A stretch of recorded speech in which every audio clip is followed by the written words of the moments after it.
You're listening to the On the Mark Wrestling Podcast. Go for it, Jim. Climb the ladder, kid. Make yourself famous. A podcast covering all things WWE. I have now returned to save the WWE. NXT. The beautiful part of NXT is that when one dream ends, another dream begins. And AEW. Holy wrestling. I couldn't be more happy. Here are your hosts, Kyle Gagliardi and Jim Tucker.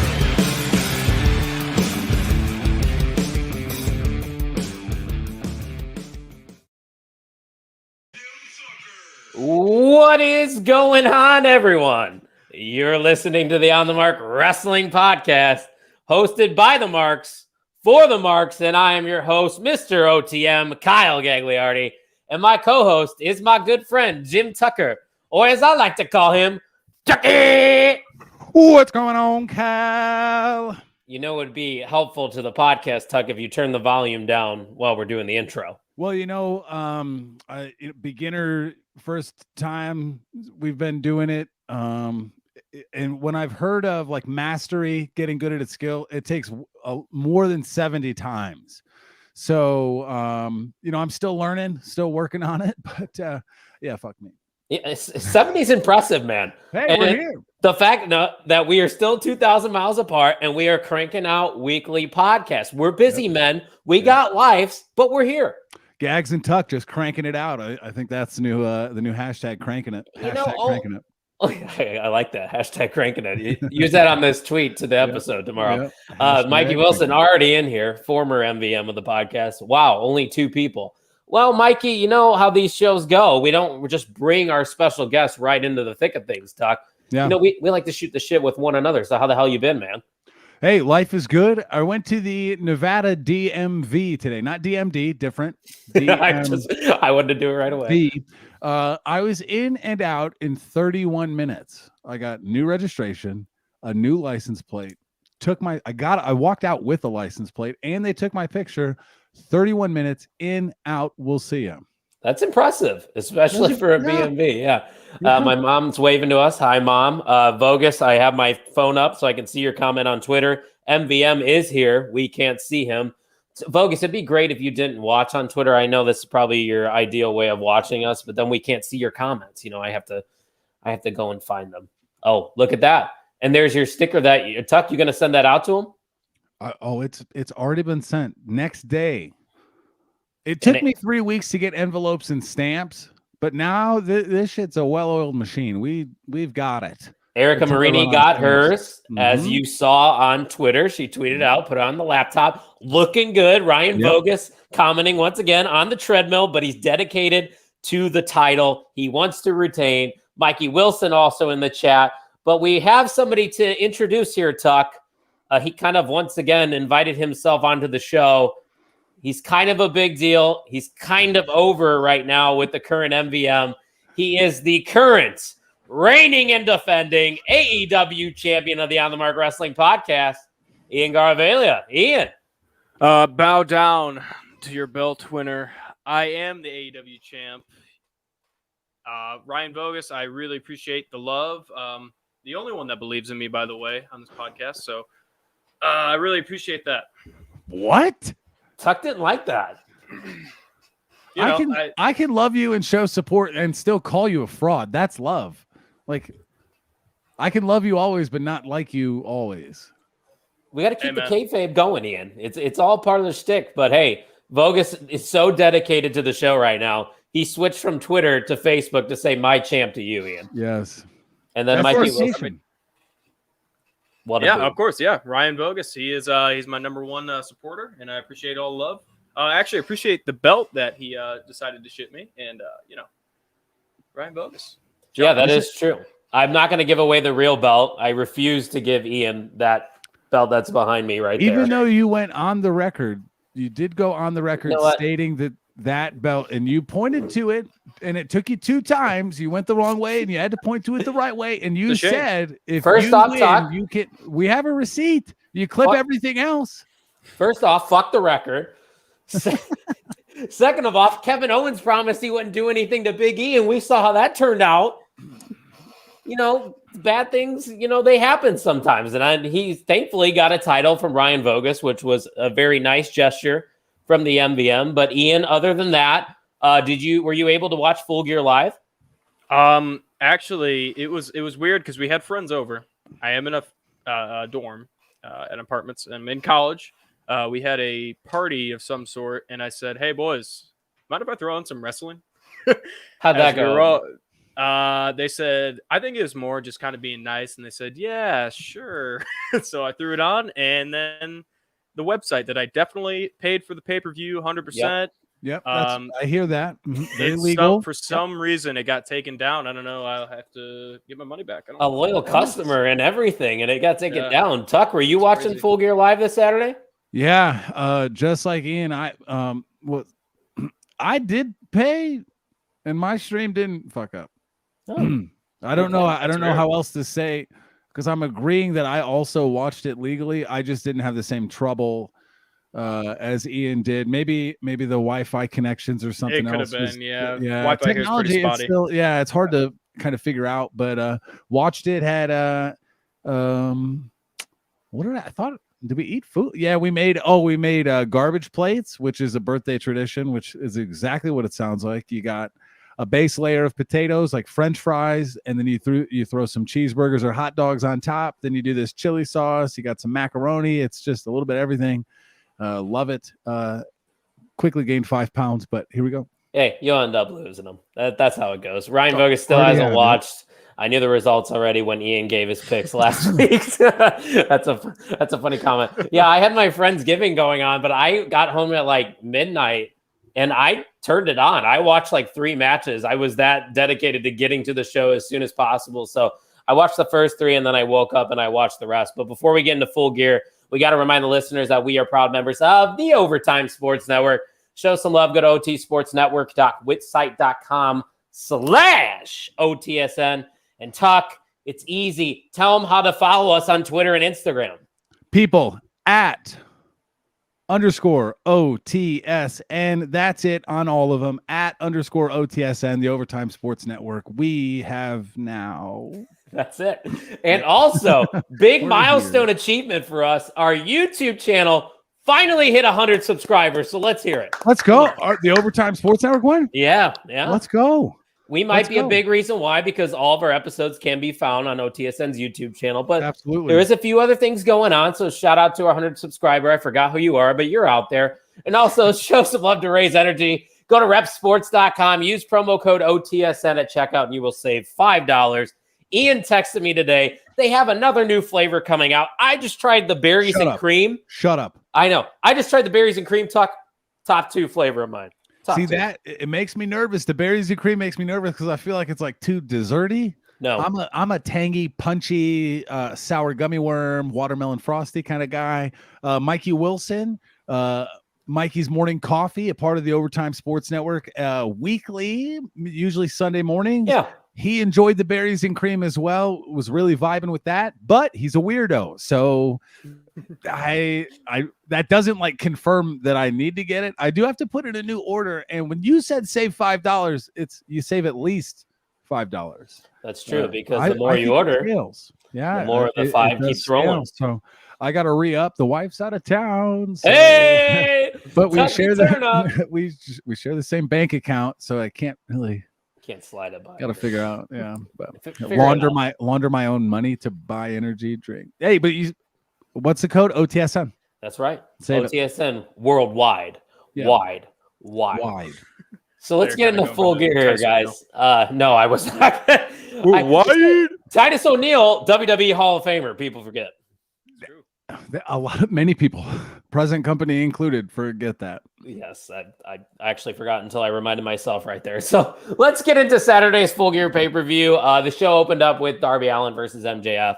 And honestly, guys, this was a technical classic from start to finish, which is something you might not have expected between these two styles, Tuck. Was it surprising for you to see this kind of style of match between these two guys? It was more on the MJF side of things, because I think we skew because he's such a good talker. That means he can't be that great in the ring. But yeah, he is great match. I loved it. I could do without a little bit of the choreographed stuff. I always hate that. But it was good. Yeah, Darby Allen hit a coffin drop onto the floor on the outside. They had a lot of fun spots where they were trying to roll each other up for the pin. MJF kept trying to go for the headlock because he said he could beat him that way. Ian, I mean, you obviously know how good these two guys are, but were you expecting the match quality to be as high with these two right there? I thought I thought it was going to be something like this, more technical and kind of psychological based, which we saw with the skateboard and him tempting Darby to hit him over the head with the skateboard, and he didn't. I thought that was beautiful storytelling. But MJF is a really good technical wrestler. He was a really good wrestler, when he did wrestle. And I kind of expected this kind of match, but yeah, no, I loved it. It was a great match. Yeah, like you said, he tried to use that skateboard, and that was a nice incorporation into the storytelling between the two. And Darby obviously refused, like the baby face that he is, which inevitably led to the referee being distracted. MJF rolls up Darby for the win because he used the Dynamite Diamond ring. I talked to this a little about it with you guys before the show. He's kind of using that diamond ring a little too much, right, Tuck? Like, it gets to a point where how many times are you going to win a match the same exact way? Yeah, I agree. I would like to see. I don't mind. He's a heel. I don't mind him stealing wins and sneaking wins out. But with it being MJF, we could probably be a little more creative, right? And being punched by a ring that was in a man's trunks. COVID regulations. He didn't apply hand sanitizer before. It's just, sorry, Darby. It probably smelled like Badusi or something like that. Mikey said on Facebook comments, it says that he's the number one and Vogus is number two. Just saying. I don't even know what that means. Yeah, that I don't also know what that means. Maybe that's a psychological thing. Whatever edge Mikey needs to give himself just to feel alive. Mikey's playing mind games over here. He's trying to get into the head of the MVM. I get it. So for me personally, Ian, this actually was my favorite matchup of the night. I think it maybe is because my expectations weren't as high and they exceeded it so much, but there really was nothing to complain about. Obviously, I had Darby winning this match, but in terms of the entire card, how did this one stack up against the rest for you? You don't need to get into like other matches, but how did this one stand? Yeah, it was high up there. I won't name any other matches that were really good yet, but it was definitely top 3, I'd say, for me. It was pretty good. I loved it. Again, I love the psychological aspect of it and the storytelling of it and how he said, I'm going to break you. I'm going to break your mind. Obviously, he didn't. I thought that was perfect. He didn't have to win that match. It was just something other. It was a story under the actual match.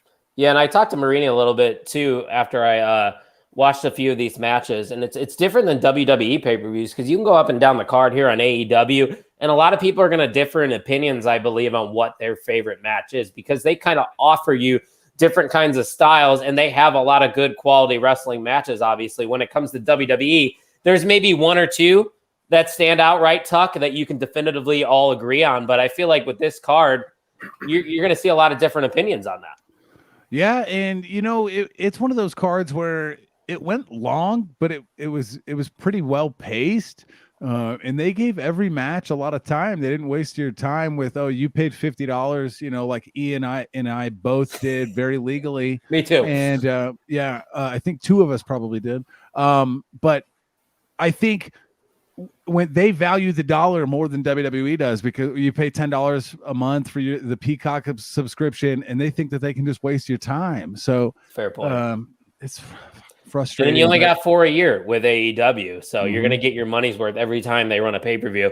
Mikey says he likes the use of the diamond ring. Keep it on TV. Don't just forget that he won it till the Battle Royal comes back again. Yeah, I get that. It's a way to keep that thing relevant, but do you need to? Yeah, that's also a good counterpoint. Like, what's so significant about that ring? MJF's had it now for 2 years straight, so does it really mean anything? Mm-hmm. I don't know where you can go here after that. Maybe Darby, is in the finals with MJF coming up for that diamond ring because I'm assuming they might run it back or stuff like that. But I'd like to see a little bit more between the two because I really enjoyed that. But afterwards, we got the tag team championship match between the Lucha Brothers and FTR. Now, I didn't mind this match personally. It wasn't one of my favorite matches on the card, but I thought it was good. And apparently at the end of the match, I don't know if you guys noticed this, Dax, he got a little banged up. And so Wheeler, who wasn't the legal man, came in with a mask, which explains kind of why later in the show we didn't see Dak when Cash did that run in. So that was a little confusing for me at the end of that match. But as a whole, Ian, what did you think about this? Lucha Brothers obviously retaining their titles, which we all agreed was going to happen. But did you like this match? Was it towards the bottom of the card for you? What were your thoughts? The only thing that ruined it was that ending. But again, it's kind of out of their hand. But FTR being kind of the shoot fighters they are and the shoot wrestlers they are, they're pretty good at kind of just telling a story in the end and kind of winging it in a sense. It was very confusing to us, but in the end, it kind of made sense and it extends the storyline because it wasn't the legal man. It kind of got sketchy at times, but it wasn't a bad match by any means. No, it wasn't, Tuck. What were your thoughts? Kind of the same thing. Just good tag team wrestling. That's really it didn't make me shake my head, but it didn't steal the show, and it was a good match from two good tag teams, and that's not a knock on it. It was just a good match. No, it's not. And I'm going to say this when we get to the women's match too. I think when you kind of know in your head who is going to win, it affects things a little bit when it comes to match quality because you're like, all right, well, that's going to be a false finish. They're not going to actually win. So that in a way, I think affects things for me. But going back to a comment here, Bogus commenting on the ring, he said it can only be really held by a heel. Otherwise, it's useless. Yeah, I totally agree. But like, say Darby hypothetically was facing MJF for that. I think Darby could win it and just fucking throw away the ring. Just like toss it into the crowd. Like, I don't need this. I'm Darby Allen. So in a way, I do think it's probably good for a heel, kind of like with the King gimmick in WWE. But if Darby were to win something like that, I think he could do that. But any other thoughts from this match? Are you guys good? My last point was that I appreciate the commentary pointing out that it wasn't the legal man, not trying to fool us. Maybe they were genuinely confused as well, but it adds a layer of the story where we don't feel like we were fooled. I liked it.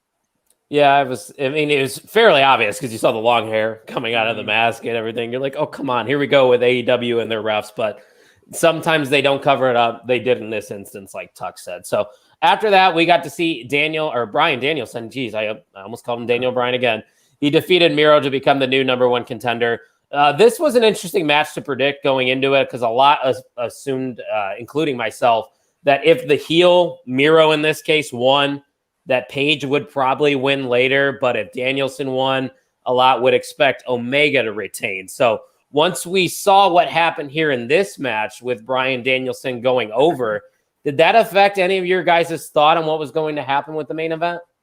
Not for me, because I predicted what happened. So, oh yeah, I got the championship. But again, I'll reiterate, I really like the idea. He's really going for everyone. He wants to wrestle every single person. He doesn't want to overdo it with we already had Bryan Danielson and Kenny Omega. Sure, it wasn't for the title, but he got in the ring with them and they had a match. That's why I really wanted Danielson and Page to go at it.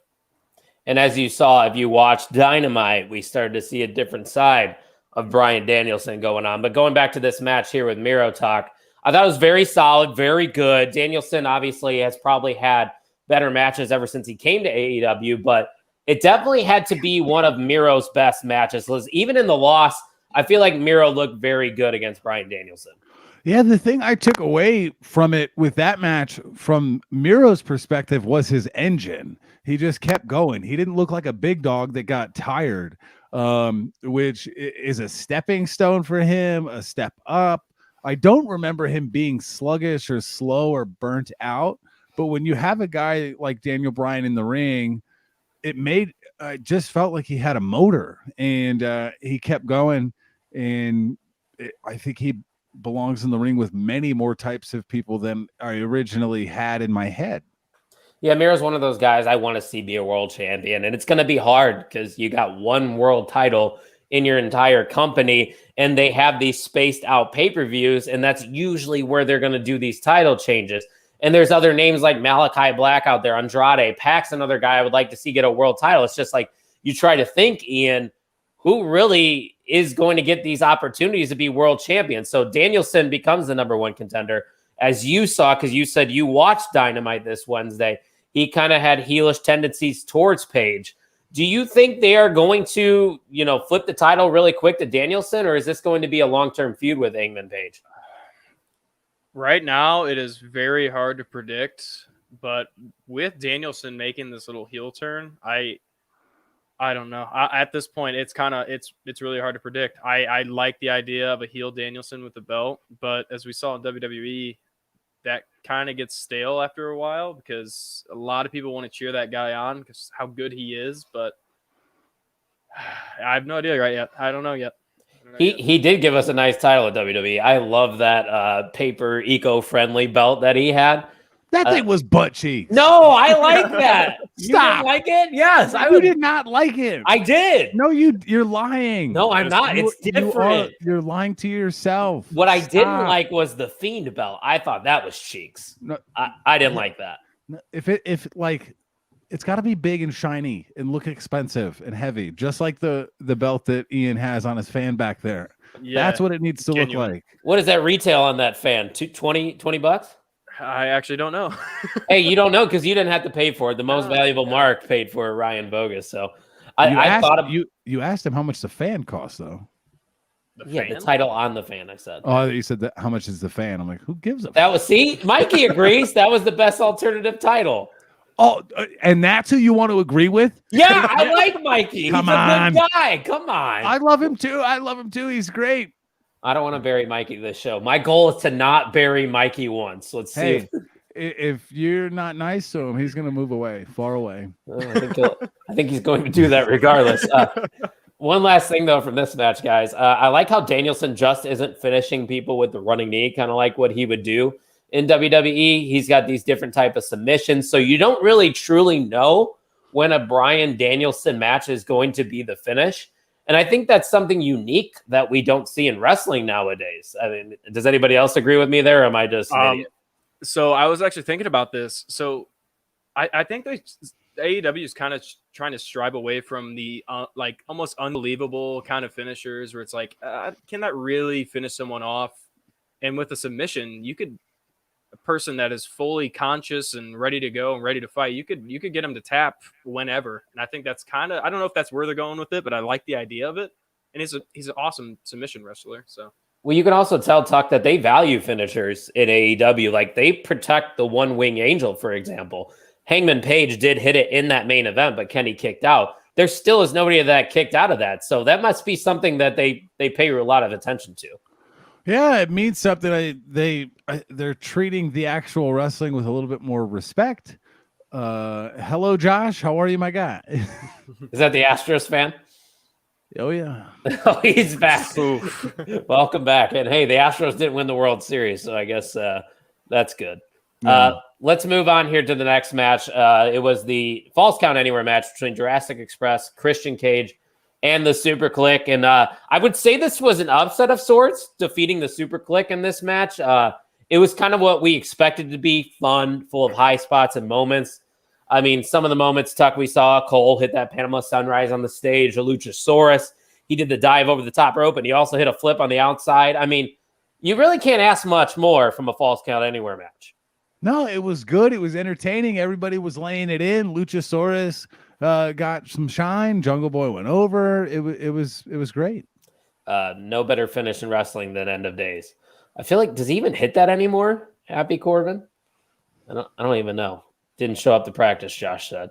I did not. As I mentioned earlier, if Josh would have tuned in on time, I had an appointment at the Nevada Department of Motor Vehicles. So that's right, the DMV. So Ian, you picked Super Click, right, in this match? Yeah, I did. Were you shocked to see this result?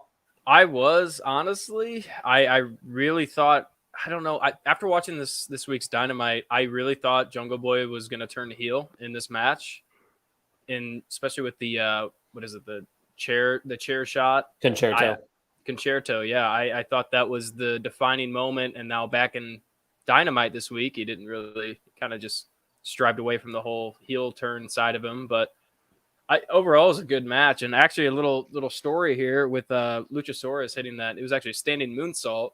That's a shout out to BTE fans. So there was a storyline on BTE about a year ago or year and a half ago the joke was that he can't hit a standing moonsault because I think he botched one during a match before. And this is finally his moment, and he finally hit it. And it was nice. It was a good nod. Yeah, I loved it. He's got to be one of the most underrated guys, I think, in AEW. Because every time Luchasaurus gets in the ring, you see him do things that like a cruiserweight would do. And it's like, man, if they just invested a singles push into this guy, I think it would work. I'd be here for it. Tuck, what do you say about Luchasaurus being a world champion one day? I'm in. I'm in. I give him a push. World champion, no, but I'm in. It's like when I said Swerve was going to be NXT champion. I'm like, of sorts. He's gonna be a champion of something. Hey, he was North American champion. So I think I was a year late on that. Anything else from this match? Actually, I had one more thing. I think the concerto was used as the story too here with Jungle Boy, because in the beginning stages of the match, they kind of asked him if he wanted to do it, and he refused to. He's like, you know what? I'm not ready to do this. And then towards the end, when we got to those finish spots, he looked at Christian Cage, took the chair away from him, and he's like, it's my time. So this has been a long, continuous push, I feel like, for Jungle Boy. And this is probably more realistic than Luchasaurus. I think Jungle Boy might be a world champion one day. It's just good long-term storytelling, but it's where does the super click go from here? You know? Yeah, great question. Do you put them up against another faction? What do you do? You trust AEW that they will get it right? Yeah, they usually do. So I'm not too worried about it. So after that, we got Cody and Pac. They defeated Malachi Black. I almost called him Aleister Black. Still not used to that. Aleister Black. Aleister Black. I like that. And Andrade. So this was another surprise, I think, to a lot of people. I never really got into it personally because it kind of just felt like a Dynamite main event. But to me, Tuck, it wasn't bad. If anything, it was good. But if I had one critique of it, probably a little too long. What do you think? That was my only critique. They gave every match so much time. It didn't feel like a match that meant a whole lot, so I didn't need it. It was a good match. I don't like Andrade's pants, and that's my final comment. Fair enough. Ian, what do you think about this one? I mean, it was an all right match. This one I honestly was probably the least invested into throughout the match. I mean, they got 4 big names, but they put them together so quickly and just before the pay-per-view. I just never really had any intentions to watch through the whole thing and be invested into it. The winners surprised me, I'll say that. Very much. I don't know if this is them trying to give Cody a little bit of a face push, and he needs it if they're going to try to make him a face, but yeah, I don't know. I wasn't too invested. Yeah, it doesn't seem like Vogus would have been invested too if he was watching, because he said a Cody match went long. Shocker. Mikey, going back to the last one, the super click is cracking. Yeah, Ian, I know you watched Dynamite. Tuck, did you watch Dynamite? Nope. Okay, so on Dynamite, there was a little backstage between Cole, the Young Bucks, and Kenny, where Kenny kind of just said he was going to take some time off. But it looked like there was tension between Adam Cole and Kenny Omega, didn't there, Ian? Yeah, it looked like there was tension between all of them. I don't know if you want me to spill the segment. You can. I don't think Tuck's going to care, right? Yeah. So no. Okay, so Kenny basically said someone's got to look after the club. Adam Cole immediately spoke up as he's the other single guy, and he said, "I got it." And then Kenny just kind of gave him a little shot and said, "No, I was talking about the Young Bucks." And ooh. Yeah, so Adam Cole didn't really send anything back, and they just kind of all, yeah, all right, that's fine. But no, I planting those seeds right there. That's what AEW likes to do. Just put that out there, make you think about it, and then they can revisit it when Kenny comes back or something. Because as we saw on the promotion, Rampage, Bobby Fish is teaming up with Adam Cole. So maybe Cole kind of drifts away from the Young Bucks a little bit, and the Young Bucks are in this identity crisis. They don't know if they want to support Adam Hangman Page, their old friend, or they just go off and do their own thing. And then once Kenny comes back, then we can revisit the Cole and Kenny Omega, because who is going to be against Adam Cole versus Kenny Omega? Not me. Not I. I think we all would enjoy that. So it's going to be interesting to see the direction they go with that. But we know where we're going with the women's title. Dr. Britt Baker, DMD, retained her championship against Ty Conti. Ian, I thought Ty Conti looked awesome in this match, and she was able to get a lot of cool spots. And I would say that she probably proved that she belongs in the women's main event, wouldn't you say? Yeah, so sadly, this is when my very legal stream decided to shut down. Don't make it too but obvious, Ian. Yeah, no. It was from what I saw, the highlights, and I kind of rewatched the match a little bit. Ty Conti, I don't think she's really ready for the main event stage. She's not. She can't find her character. She tries to very hard, and she's Good got critique. that badass character, but it's not clicking for me. But she's amazing. She's an amazing wrestler. Like, I've watched her stuff in NXT before, and Yeah. I think she looked more like a badass there than AEW. But I think she's starting to kind of put it together now. She is very friendly in AEW, Yeah. and at least they kind of leaned into the judo background in NXT. So I could see that. Tuck, what did you think about this one? Obviously, you knew Britt was probably going to retain, but I thought for what it was pretty solid. Yeah, I went into it kind of seeing how Ty Conti would match up against Britt Baker, kind of a litmus test. Where is she? And I thought she performed pretty well. I don't know who else is at that very top part of the division aside from Thunder Rosa. The women's division is getting stronger, but Very it much lacks so, yeah. it lacks a stable of star power at the top. So I'm just waiting on Jordan Grace to become all elite. Ooh. Get over there and I just like her. Yeah. No, there's no denying that she's extremely talented, and she'd be something different that they don't really have in AEW right now. Like Mikey said, the best part is you have to pay attention and remember these things because they do a great job with the long-term storytelling. And then Vogus said AEW can't create any good women characters in general. Yeah, I mean, other than Britt Baker, can you name a good character? Thunder Rosa, I guess. Thunder Rosa, They didn't create her though. That's They didn't true. create. Yeah. They didn't really create or build Britt Baker either. She came in hot. Right. So I think we agree Thunder Rosa would be like, if you, with the current roster right now, we're not going to even talk about the possibility of somebody coming like a Jordan Grace or an Ember Moon.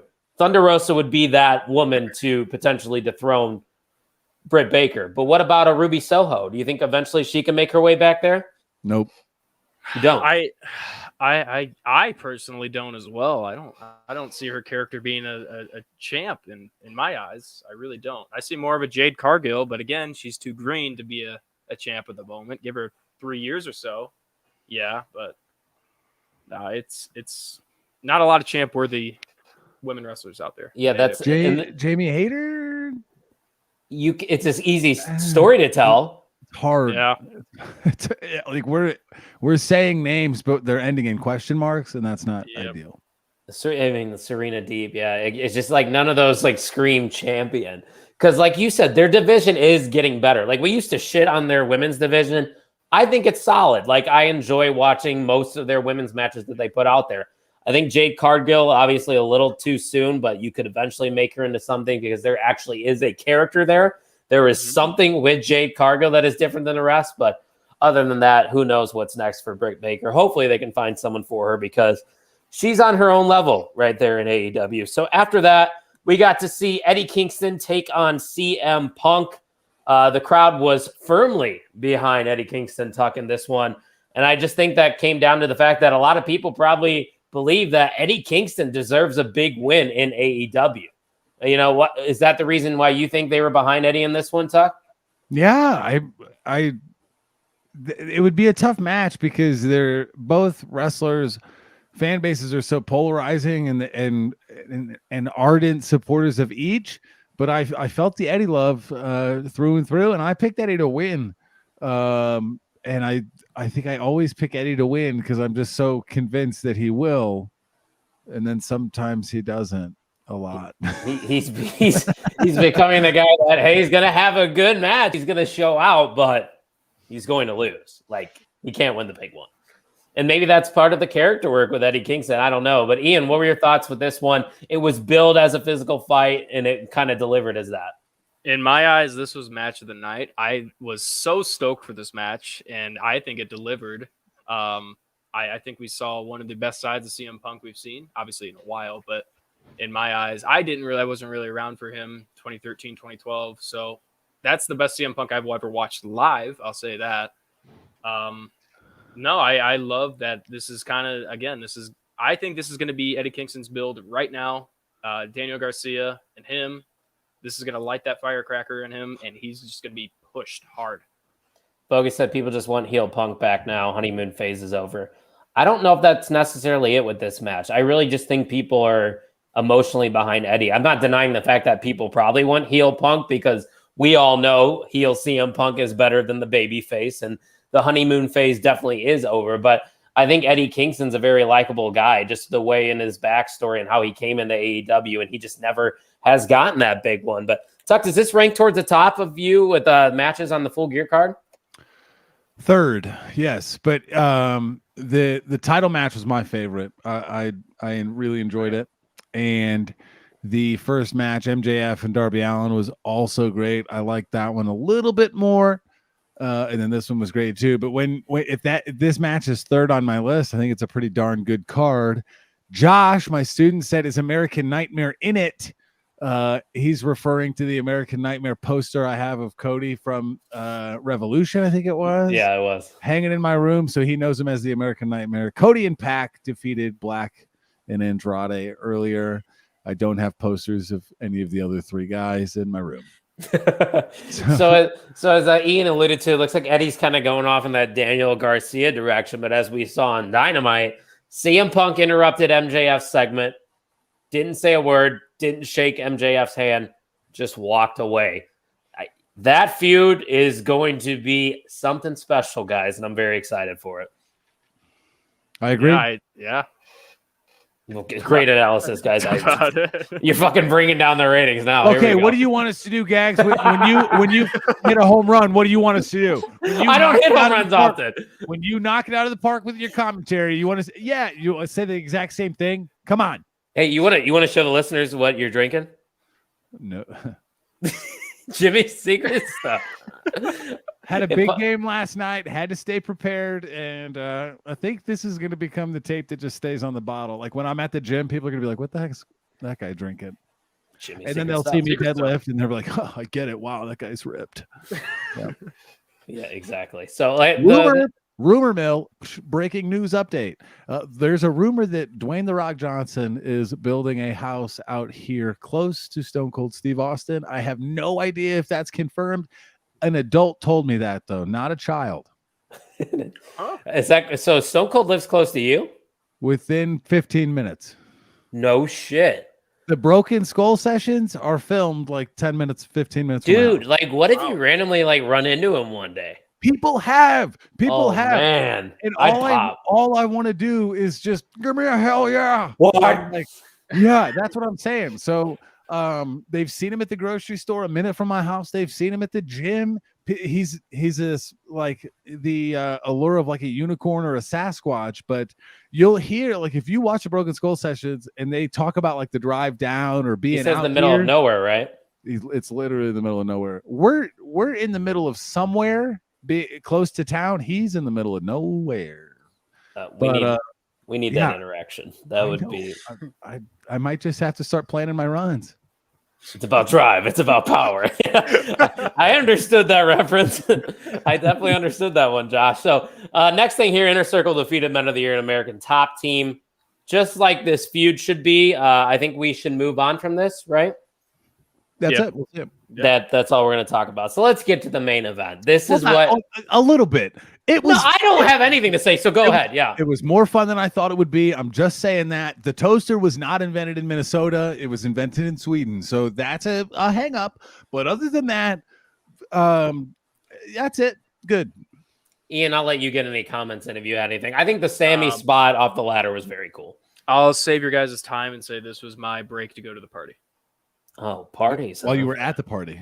Yeah, I was originally watching it in my room, and then I was missing out on the action, and so I said I'm going to bring the wrestling to you guys. You know, I did find out that one of them is a wrestling fan, and we talked for a while. So there's always one. Yeah, or if there's not one, there's somebody who's like, yeah, I used to watch, and then there's a conversation that can be had. Yep. Is that one guy still in it? That's a comment. Yeah. Is so and so still in it? Yep. And then you're like. Yeah, and there's like levels to wrestling fandom. Like Aaron's kind of like 2 steps behind us, Oros, because he doesn't watch.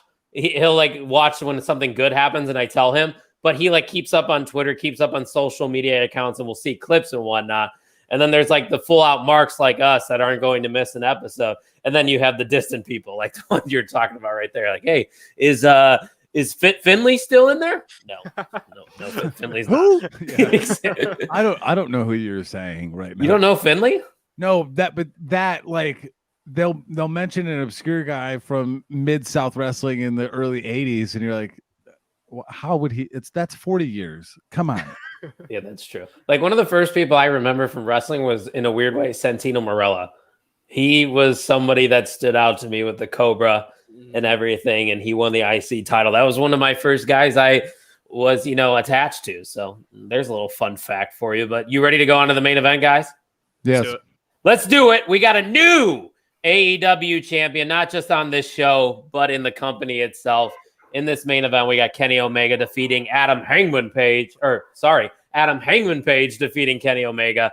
So before the main event, though, AEW officially announced the signing of Jay Lethal. Now, I've heard of this name talk, but I don't really know much about his history, but apparently he's in some trouble right now. I'm not sure what the allegations are. I didn't really dive into it fully. I don't know if either of you know about it, but I'm surprised that they signed a guy that has something going on in the background. More or less trouble than Zach Stacy. I don't even know who Zach Stacy is. Isn't that the football player that you didn't? I don't know. Carry on. No. Okay. I thought I had it right. You probably do have it right, because I maybe I missed it. Sorry. Very, very scummy football player. Assaulted his wife. Oh, yeah, not cool. You know what? Was that the one on camera? He filmed it or something? I don't think he filmed it, but I think it ended up. He's like, hey guys, welcome to the vlog. I'm gonna beat the shit out of my girlfriend. No, we don't condone that action. Zach Stacy situation is tough. Be prepared to watch that. I think I'm not prepared to watch it. Yeah, Jay Lethal had that very, very old clip of him and Ric Flair going viral, wooing back and forth at TNA. Ian, do you know anything about Jay Lethal? Not from Impact and TNA. I just watched a bunch of his indie stuff, and I thought he's a really good wrestler. He's a good vet. I don't know. I think he's another good coaching piece in the background of AEW. I think that's mainly what this was, but yeah, Tony Schiavone calling him a young talent was hilarious. I'm like, I'm pretty sure this guy's a 20-year vet. He doesn't look look that young. He doesn't look old. He's not like old balls, but he's not. No, yeah, he's up there. So let's get to the match. First off, Adam Page's entrance. How great was that? Oh, the tingles. I felt it felt very cool. I enjoyed it. I always appreciate a good promo and a good intro. There's so much to like with Adam Hangman Page. So this match, obviously, as everyone knows, was fantastic. Everyone expected it to be. But I think the fact that this was practically a year-long, hell, maybe even a 2-year story with Adam Hangman Page made this win better. Wouldn't you say, Ian? I would wholeheartedly agree with that. I thought the finishing touches literally the finishing touches with the one-winged angel, I thought that was freaking beautiful. The head nod to the Young Bucks, everything. It was beautiful. It was a great match. Was this your match of the night then? Is that what you were saying? I don't know. It's hard. It's a good toss-up between the two, CM Punk and this match. I don't know. It was really close, but. And they gave it some time, Tuck, and we got the result we wanted. AEW typically gives people what they want. This was your match of the night. Tell me a little bit what you liked about it. Well, I was caught in that moral dilemma because I picked Omega. I was rooting for Hangman, and it was the Young Bucks come out. There's layers. Oh, the ref's down. Okay, Omega's definitely going to win. So I win my predictions. Fun. Shoot.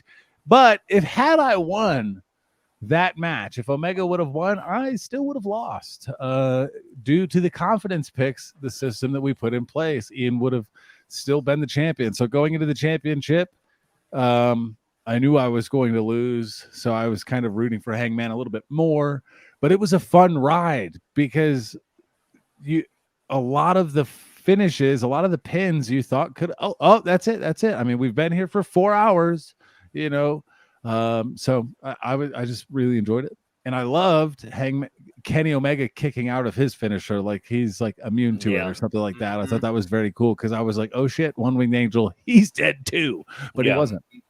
And a lot of people were shitting on like the Young Bucks coming out like, oh, why did we need that? I think that's just another little side piece to the story, like the little head nod of approval saying, hey, do what you got to do, man. Win that fucking title. He hits 2 buckshot lariats. 1, 2, 3.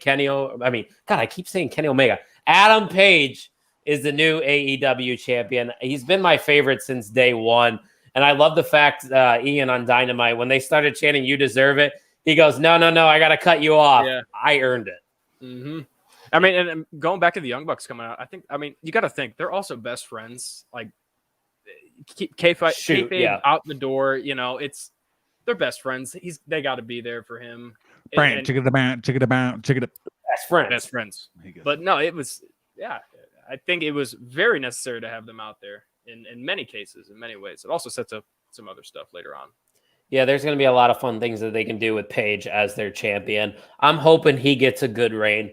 I don't think he's one of those baby faces that you can just pop off with a win and then he loses it immediately. He's too over right now, and you can see it at every crowd he goes in front of. But rumors are now that Kenny Omega is going to miss some time recovering from the shoulder injury that he has had for a while now. So overall thoughts, though, Kenny Omega was a great champion. He's always going to have good matches. It maybe was a little longer than I would have liked it to be. I think Page winning at All Out would have been better, and maybe I'm being selfish because we were there. Selfish? Yeah, a little bit selfish, but I think we all need to give some credit to Kenny because he put that company on his back for a little bit. So, Hangman Page now. I like that they're kind of building in time off. You don't have to see everybody 24/7. That's why you get the same rematches every week on Raw and SmackDown. So you can kind of build in off seasons for some of these people. Give them time off. Jeez. And I think Sheeta did something similar after she lost her AEW women's title. And like you said, that's something we don't see that often. So overall, very good main event, very good pay-per-view. Tuck, I'll let you go first. What is your overall grade for AEW Full Gear? A 93 out of 100. A.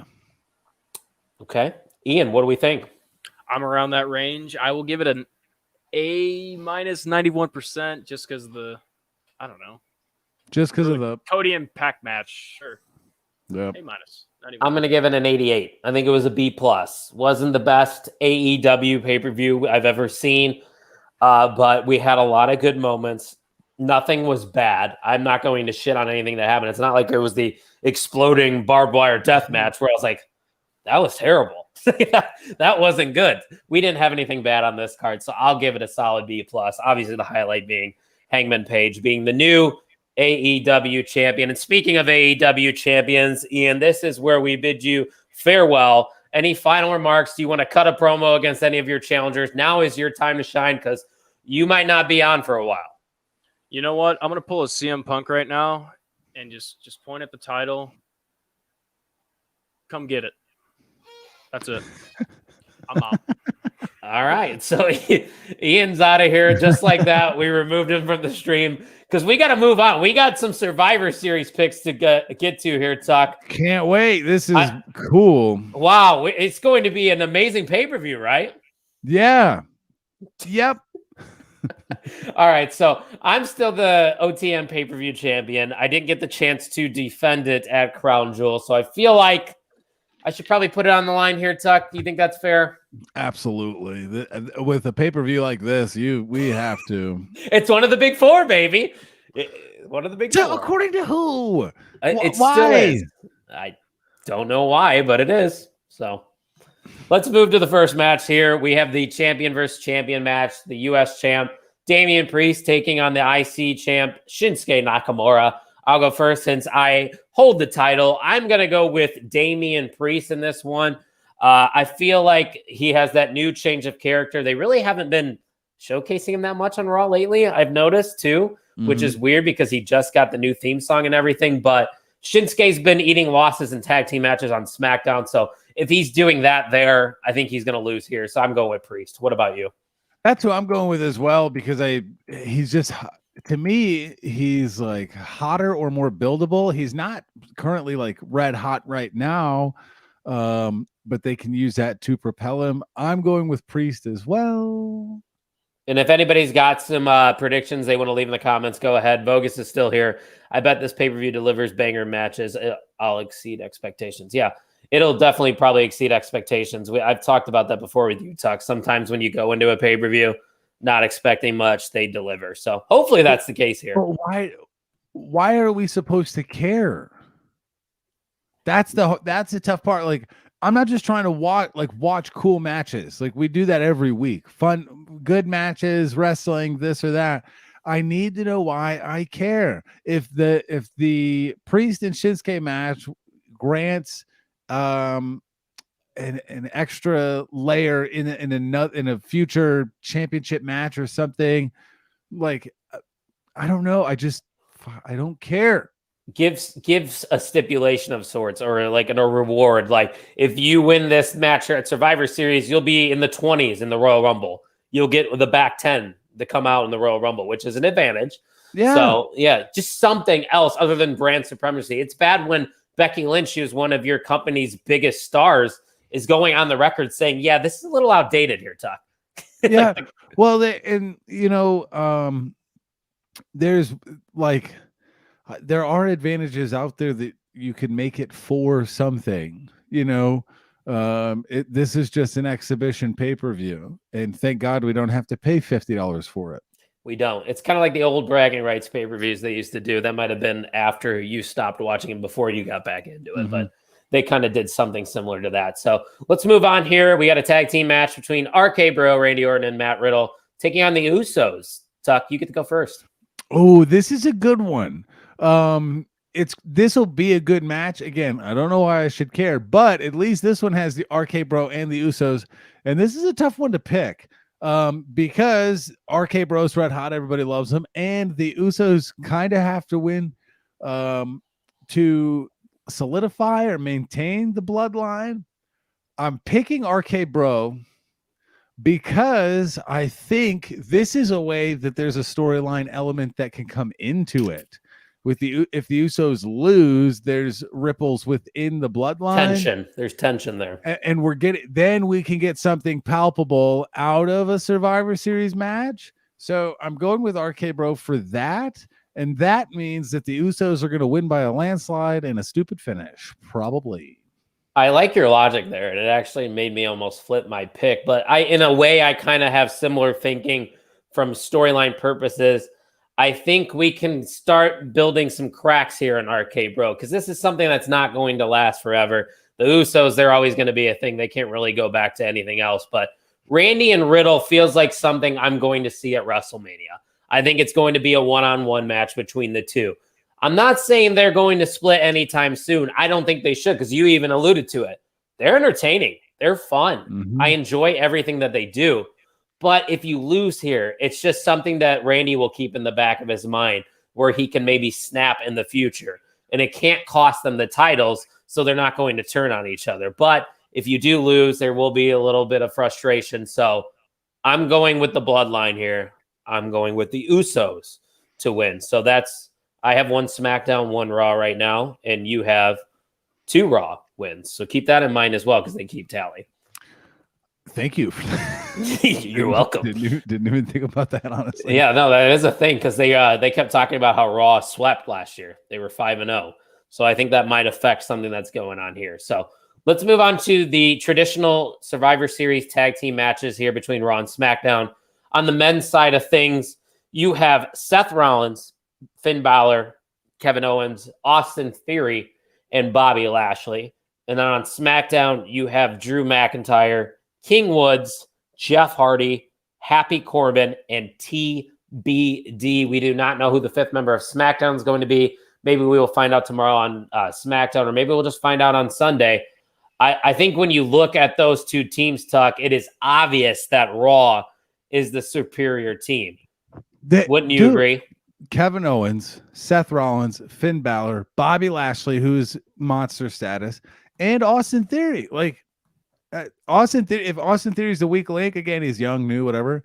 I don't know what that means. Does he not like Austin Theory? Well, I don't die for him either, but I think he's got potential. And then you look at the SmackDown roster; they don't know a guy. And then who else? Corbin, Drew McIntyre, King Woods, and Jeff Hardy, who's ate a lot of losses recently. Yeah, it's very lopsided. So I'm going to pick Raw, but that TBD scares me a little bit because what if it's a Walter? Because we saw Walter having matches with Cesaro on the UK tour. It could have just been to please the UK audience, but Walter isn't doing anything anywhere. Like, he's not on a roster right now. If you bring in Walter to SmackDown, I think he could win it on his own. What about a Samoa Joe? We haven't seen Samoa Joe since he vacated the title. Maybe he fills in there. I don't know, but I think I'm playing it safe here. I'm going to go with Team Raw in the men's match. I believe most of these guys might be still remaining. It's not just going to be one sole survivor because you have Bobby Lashley, who's being booked very well. Austin Theory's on TV every single week. I think they're going to let him get his shine. And the other 3 are world title contenders. So I'm going to pick Monday Night Raw to win the men's tag team match. What about you? I'm going with Raw as well. I think it's just hard to bet against that roster.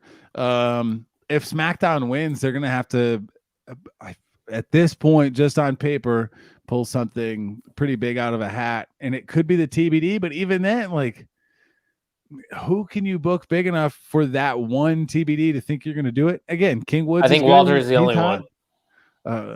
Brock on the no, that could happen. But why? That's I don't know why he wanted to do it. He's fined and he's with Roman's feud. Yeah.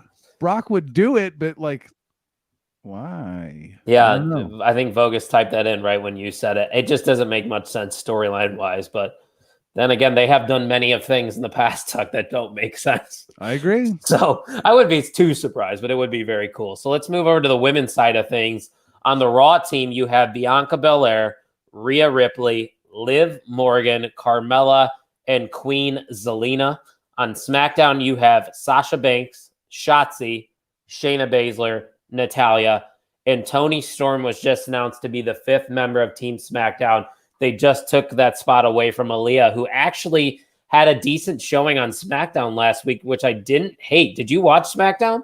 I did. Yeah, I think there's something there. I just don't think it's quite there yet. But I enjoyed it. Oh, I could see this. The Rock. No way. It's the 25th anniversary. No There's rumors that they're gonna. No, I'm just gonna sit here and absolutely deny it that it won't happen. So you get the pop. Yeah. So I could be like, oh my God. I love the thinking there, Vogue. I love the thinking there. Didn't he made his debut at Survivor Series? Didn't he? Did. Oh, Rocky Maivia. Yep. All right, you get to go first here, though. He needs to debut in the Rumble in St. Louis. Am I right? Come back, man. Make a return. Not being selfish at all. Not like we're what a better place for The Rock to travel to than St. Louis, Missouri. You know, the Dome at America's Center. Come on.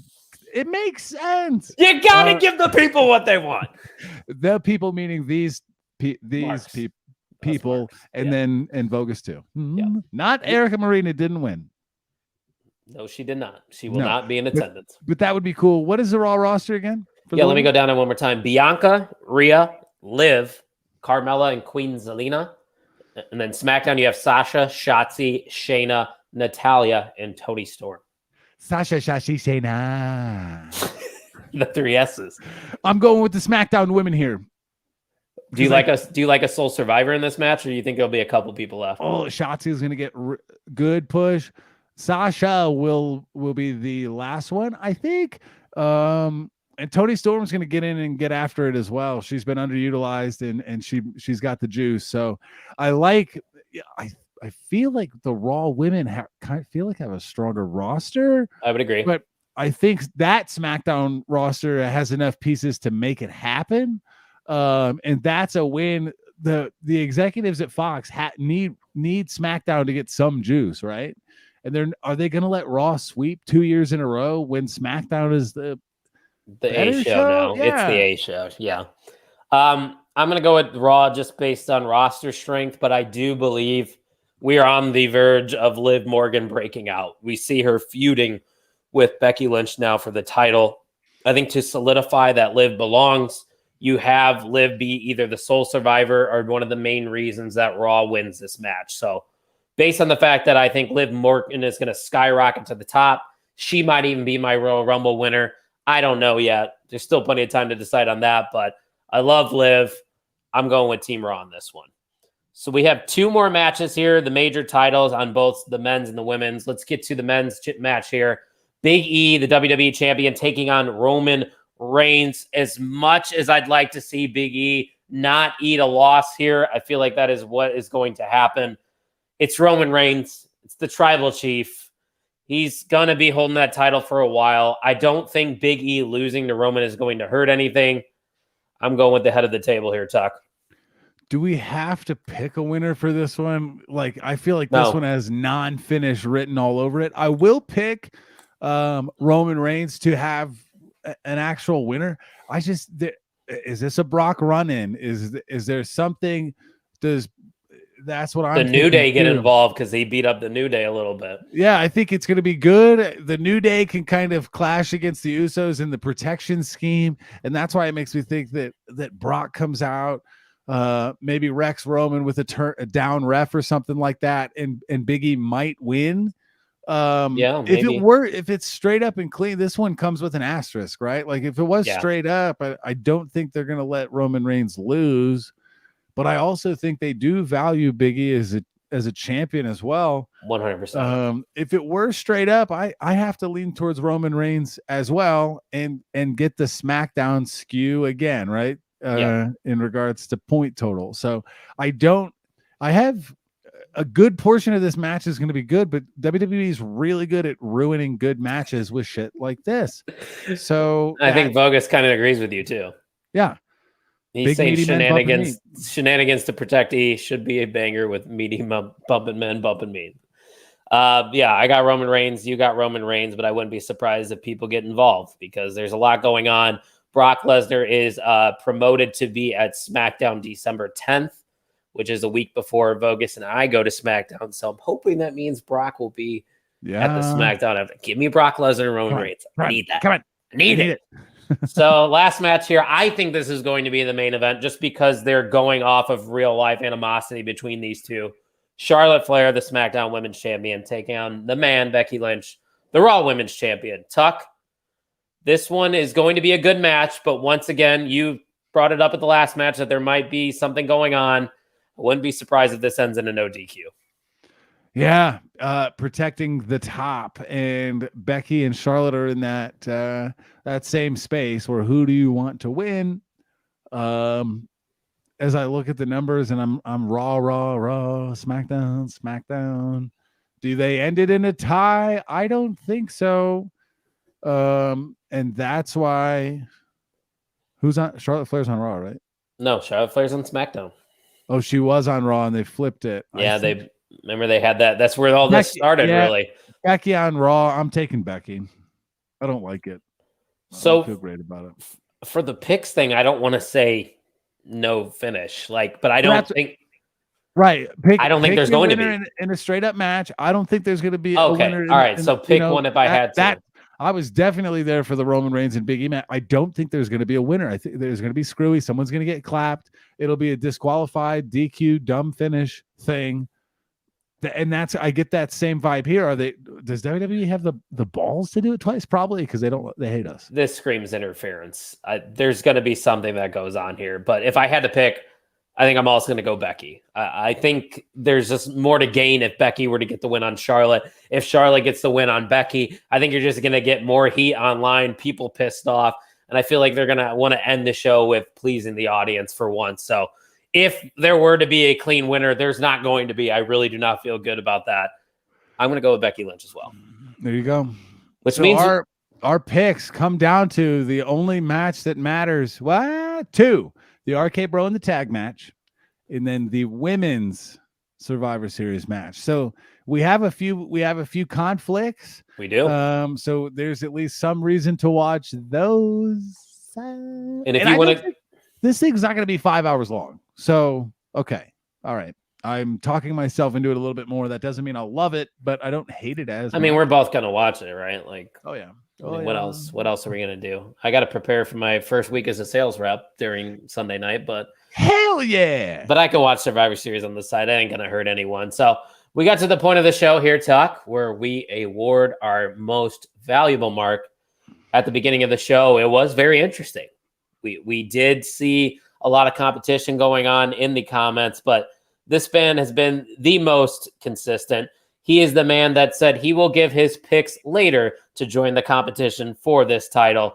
And still, MVM of the On the Mark Wrestling Podcast, Ryan Vogus. Ryan with 2 titles, getting mail from On the Mark. I like to dub the envelopes the On the Mark Wrestling Podcast headquarters West, the West branch. Eric, So I he love will that, by the way. he will be receiving another envelope from OTM HQ West in the coming days. Proud of the guy. Shows up and again, he put in work while he was putting in work. I mean, he was on the incline, Double duty. a 35-minute session. Like, the grind's not stopping, and that's the kind of champ that I enjoy representing the podcast. Mikey gave a good effort. Had a student with a run-in. He was just shunned like a flea. Vogus wanted nothing to do with that. We'll see you, buddy. And I see him tomorrow, so I got to give him crap about that. Now, he tried. Josh tried. He did. Couple wrestling-ish comments. That's not good enough for a decal, but we're working on it. We're working on it. Slow burn with Josh. He's one of the young and up-and-coming stars in our MVM division. We have him working on AEW Dark for now. He's got tuned it up a little bit. He's getting screen time. He's going out on off weekends to some of the indies around on the West Coast out here. He's just, he's good enough to be in the ring, but he's not going to be in the ring for long, baby. No, he's not. Things you love to see, though. And love to see Vogus retaining his MVM. Probably the most valuable MVM that we have had, consistently showing up week in and week out. We appreciate him, and we appreciate everybody that watches live. So thank you to those that did watch live and interacted with us. And, of course, thank you to our AEW champion, Ian, for joining us to recap Full Gear. Tucky, why don't you send us home? This time, I think Ian actually invited himself. There was controversy on the last pod about invite or no invite. I think this time he legitimately did invite himself. He's always welcome until he's no longer the champ. And we've got Survivor Series coming up, and AEW Dynamite's usually pretty good too. So no I win, no L. Okay, I don't know what that means. Wasn't good enough. Wasn't good. I know we're working on it. He is passing my class, though, so I can't really complain about that. We've got Survivor Series coming up on Sunday. I don't know what is it. I won on the pod. Yep. There it is. That's a receipt right there. That's no cap right there. AJ Styles will tell you. Survivor Series coming up next week. Our Survivor Series rundown or review will be coming up next week. Shouldn't be too crazy. Big return. Hopefully, maybe The Rock shows up or something. Dude, has it been put? I don't know. We'll see. Now that Vogus said that, I'm going to be expecting it, and it's not fair to be disappointed by that because it's The Rock. See, that's where I'm at. I said, nope, it's not happening. I'm not going there mentally. Josh said he'll take anyone in the ring. You don't want the smoke, Mr. Holler. I'm telling you right now. You think you want the smoke, but we've got some big, meaty men ready to slap meat in the ring right now. Look at me, Josh. You think you don't want this. Everyone's got a plan until they get punched in the face. And I know some of these absolute killers in the chat, Josh. You don't want the smoke. Help me help you, buddy. I will see you tomorrow in class. But everyone else, thank you for listening to the On the Mark Wrestling